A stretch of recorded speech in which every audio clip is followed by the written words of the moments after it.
Hey, good morning, everybody. Yes, I start earlier today, but there are some news to speak about and some things coming on. So you can see on the screen there is the issue with Veeam, which patch critical remote code execution vulnerability. This is a CVSS9, so this is pretty bad. And I want to highlight some stuff about that. So as you know, Veeam basically is a backup server that you use in organization. You can backup locally, you can have replication, you can backup in the cloud. Sometimes you have Veeam instance in the cloud. What happens is that this remote code execution is allowing attacker to take over the system if it's just connected to the network or available. So this is highlighting the fact that your backup server should be isolated on a segmented network.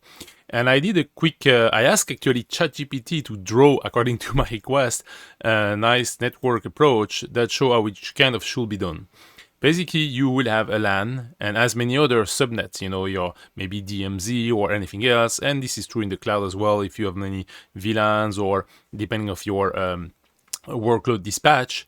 And basically, your backup server should be allowed to reach the machines where it needs to gather the data, but any other machine should not be allowed to be able to reach the backup server. Veeam comes with many capability, and it's not only Veeam. This architecture is applicable to any kind of backup server or backup approach you have. Basically, the backup should be able to reach the target, but the target should not be able to reach a backup server. Because what we see in incident response, and I saw that many times doing incident response back then, what happens is the attacker spot the backup server, they connect to it, and they make sure they wipe the data and the backups before they encrypt your organization. So as you have no other way than paying a ransom when this is happening. So this is a very basic approach. You can use like network ACLs, like access control lists, or just basic things. You don't need to have like a full zero trust approach, although could be necessary in some more complex environment. Yet the idea is really basics. And when you do that, basically the attacker cannot access the machine. The backup server should not have internet access, so it cannot either escape or have backdoor or stuff like that. And you just open the access when you need to update or patch it. So that's very, very easy and simple. So I hope this is going to help you. If you have backups, that's great. If you have isolated backup, that's cool. And if you are in the cloud, you may also want to consider immutable backups, which is basically backups that are taken, but no one can delete the backups, even you, unless you coordinate an action with multiple channel validation with the actual provider. This is something to consider to protect your backup server. If you have no backup, you have no way to recover, and that's over. And that's not protecting you from data leaks, but this is allowing your organization to recover in case of issue. So that's about it. That's what the backup topic of today inspired me. And patch it, you see, it's a CVS9, so you have to change it. Next one I saw this morning is n8n. n8n is an amazing solution. It's an open source workflow automation platform that allows you to have your personal workflow or business workflow running. And it's very efficient. It can be plugged to AI task stuff as well, and you can have a lot of process automated. I don't use it, but I saw some nice implementation as well. I don't use it because I like to keep control, learn about things, and keep everything in mind. That's my analytic mind, and this is how it works. This is how I bring value to you. But yeah, that's something to check. So they say basically anything in the deployment, it's impacting the following version: anything above 0.123.0 and anything below 1.1213. So just patch it if you use any n8n, and this is fairly easy to patch.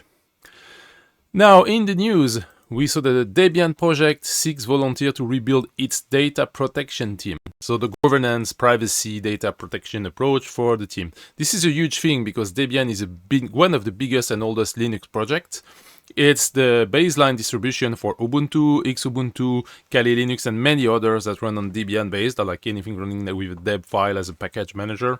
When you apt install anything, this is basically Debian. And they seek someone, like volunteers, I guess, to help them with the data protection. That's a big task, but also, for the people who succeed in that project, they will have a nice resume on data protection and governance, that's for sure. The team has been taken down a couple of years ago, and now it's belonging to the project manager. They say Debian project leader, Andreas Tils, or Tile, I don't know how you say it. And this is a big task, and obviously we want data protection and data privacy properly handled in the Debian process. This is not only about the Debian distribution itself. This is also about the Debian communication channel. They speak in the article about the mailing systems and the data sharing information stuff that they use just to speak about the platform. Next thing I saw today is Microsoft warned that misconfigured email routing can enable internal domain phishing. So that's an interesting one. It's not new. It's a good reminder that misconfiguration can lead to bypass security control. This is true on local implementation. I will link the article so you will be able to dig into it if you want to know more about it. But whether it's on-prem or in the cloud, the misconfiguration is one of the primary source of leaks and breaches. So, and this is coming along with, unpatch and software vulnerabilities. So make sure that you check this out if you are an email system admin or Office 365 admin or Gmail admin, because overall the misconfiguration can lead to abuse. So this is something you want to keep in mind. Next one I caught is the Black Cat hack group.